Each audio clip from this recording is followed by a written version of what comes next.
Le Président, ma question s'adresse à Monsieur le ministre de l'Agriculture et de la Souveraineté alimentaire. Elle porte sur les retraites agricoles dans les 10 Outre-mer, s'agissant plus précisément des retraites des femmes, donc des agricultrices. Il est effectivement urgent de réactualiser le mode d'affiliation au régime de la protection sociale des non-salariés agricoles dans les 10 Outre-mer et notamment en Martinique.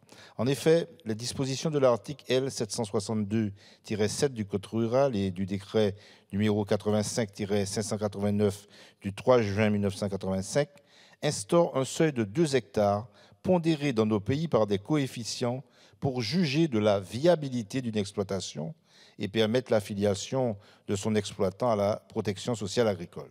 Nous pouvons affirmer que ce dispositif est complètement inadapté aux réalités de nos territoires, car beaucoup d'agriculteurs et surtout d'agricultrices ne peuvent être reconnus dans leur profession et sont ainsi écartés de toute couverture sociale et de toute aide publique, ce qui génère, vous vous en doutez, une grande pauvreté chez un nombre important de ces femmes et de ces hommes. Cette situation de paupérisation est d'autant plus intolérable que des critères comme la pénibilité ou l'exposition aux risques chimiques dans des pays exposés, comme on le sait, au chlordécone ont été supprimés.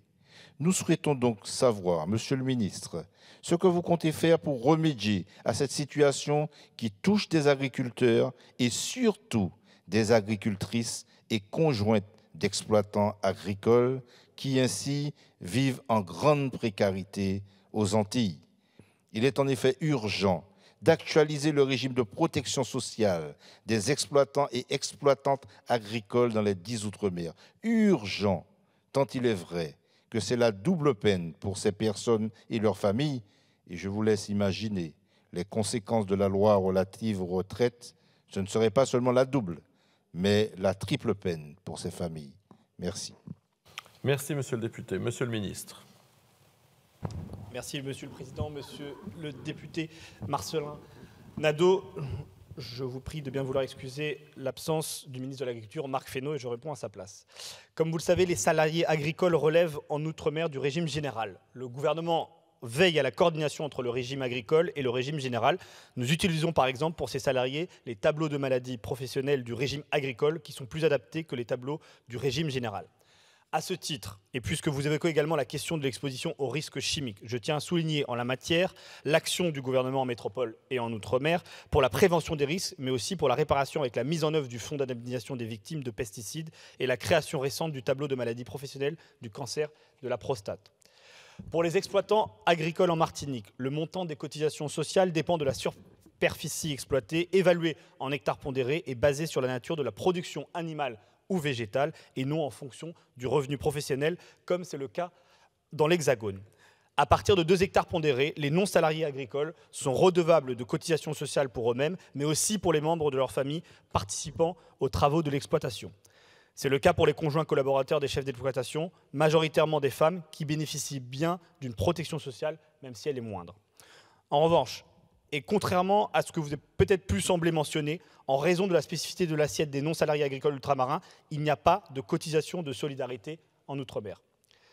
Les exploitants agricoles exerçant leurs activités sur les exploitations de moins de 40 hectares pondérés sont exonérés de la plupart des cotisations sociales, famille, maladie, invalidité, maternité, vieillesse de base, tout en bénéficiant des prestations en vigueur. Cette exonération concerne une très large majorité d'exploitants agricoles et fait l'objet d'une compensation par le ministère des Outre-mer. Une évolution du régime de protection sociale pourrait concerner la réforme de l'assiette des cotisations sociales en Outre-mer pour l'asseoir sur les revenus, si ce constituerait une réforme structurelle et d'ampleur. À ce titre, la réforme prévue de l'assiette sociale des travailleurs indépendants, annoncée pour le prochain PLFSS, pourrait être une opportunité pour analyser et lancer des concertations sur le sujet spécifique des exploitants agricoles en Outre-mer. Je prie de bien vouloir m'excuser de la technicité un peu de la réponse, mais je crois que c'est ce qui était nécessaire au vu de la qualité et de la précision de votre question. Monsieur le député. Non, je voudrais revenir sur la particularité liée à une forme de colonna qui s'applique contrairement à la loi, à la modicité, je veux dire, des superficies et des petites exploitations disséminées.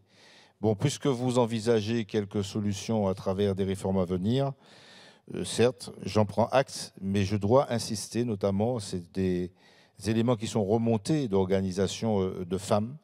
Il y a une situation particulièrement préoccupante s'agissant effectivement de conjoints d'exploitants agricoles et s'agissant d'agricultrices. Vraiment, il faut prendre le problème à bras le corps pour apporter justement une amélioration dans la situation de vie de ces gens qui vivent très largement sous le seuil de pauvreté. Merci. Merci, monsieur le député. Monsieur Philippe Naillet.